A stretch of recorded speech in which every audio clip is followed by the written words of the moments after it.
اللہ تبارک و تعالی نے قرآن مجید میں ارشاد فرمایا ہے کہ وَبِالْآخِرَةِ هُمْ يُوقِنُونَ، فرمایا اہل ایمان کی یہ شان ہے کہ وہ آخرت پر یقین کامل رکھتے ہیں، ان کا قیامت کے دن پر کامل یقین ہوتا ہے۔ یہ اہل ایمان کی شان ہے۔ مسلمان جو ہے اس کے جو بنیادی عقائد ہیں ان میں سے اہم اور بنیادی عقیدہ آخرت ہے۔ دنیا سے جانا ہے، دنیا کو چھوڑنا ہے، آخرت ٹھکانا ہے، یہ مسلمان کا بنیادی عقیدہ ہے۔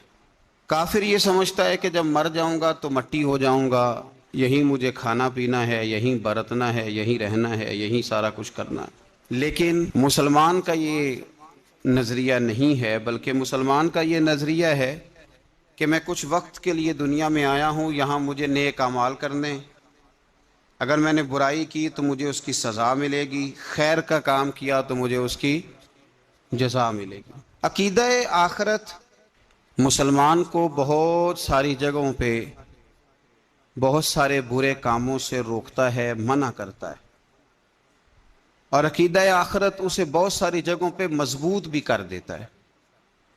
اور عقیدہ آخرت ایک ایسا عقیدہ ہے جو ایک نئی روح پھونک دیتا ہے انسان کے مزاج کے اندر، اسے جینے کا ڈھب دیتا ہے، سلیقہ دیتا ہے۔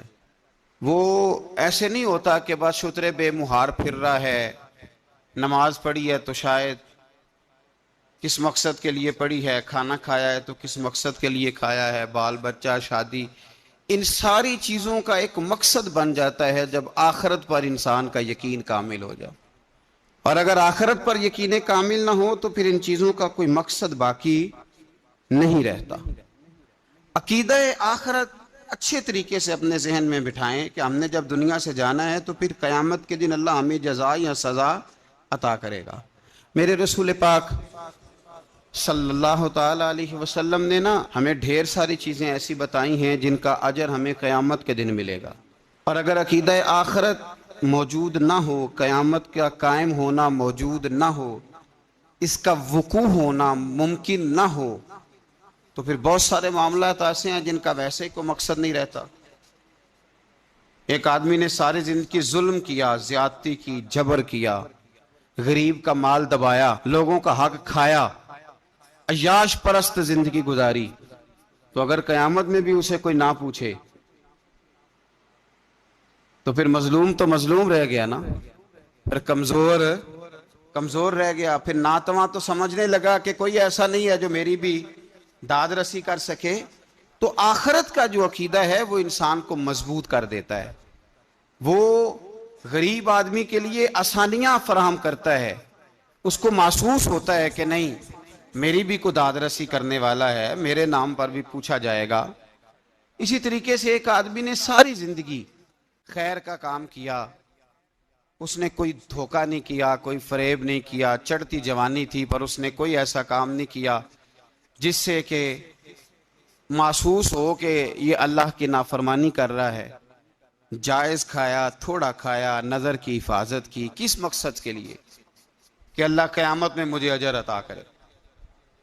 اس نے رمضان کے سخت روزے رکھے، اس نے عبادتیں کی، اس نے اپنی جیب کاٹ کے غریب کی مدد کی، مقصود یہ تھا کہ اللہ قیامت میں مجھے اجر دے۔ تو اگر قیامت کا وقوع ہی نہ ہو، وہ ہمارے ہاں کچھ لوگ بڑی موج میں ہیں، وہ کہتے ہیں اور نہیں جی نہیں، اللہ بڑا کریم ہے۔ بالکل ٹھیک کہا آپ نے، نبی پاک علیہ السلام نے فرمایا وہ بہت بڑا بیوقوف آدمی ہے جو اللہ کی رحمت کی امید بھی کرے اور پھر خدا کی نافرمانی بھی کرے، وہ تو بیوقوف ہے۔ اگر تجھے رحمت کی امید ہوتی تو پھر تو خیر کے کام کرتا، پھر تو اللہ سے ڈرتا، پھر تیرے اعمال سنور جاتے، پھر تیرے اندر ترتیب اور طرح کی ہوتی۔ تو میرے عزیز، آپ اچھی طرح سے اس بات کو سمجھ لیں اور اس کو اچھے طریقے سے یاد رکھ لیں کہ قیامت قائم ہوگی۔ ہم یہاں آنے سے پہلے بھی کہیں تھے، یہاں آنے سے پہلے بھی کہیں موجود تھے، اللہ تعالیٰ نے ہمیں زندہ اور موجود دنیا کے اندر بھیجا، اور اس کے بعد جب ہم دنیا سے جائیں گے تو قبر میں رکھے جائیں گے، قبر میں اٹھائے جائیں گے۔ قبر کے اندر جا کر کے بہت سارے ایسے معاملات ہوں گے جن کی جزا اور سزا کا فیصلہ کیا جائے۔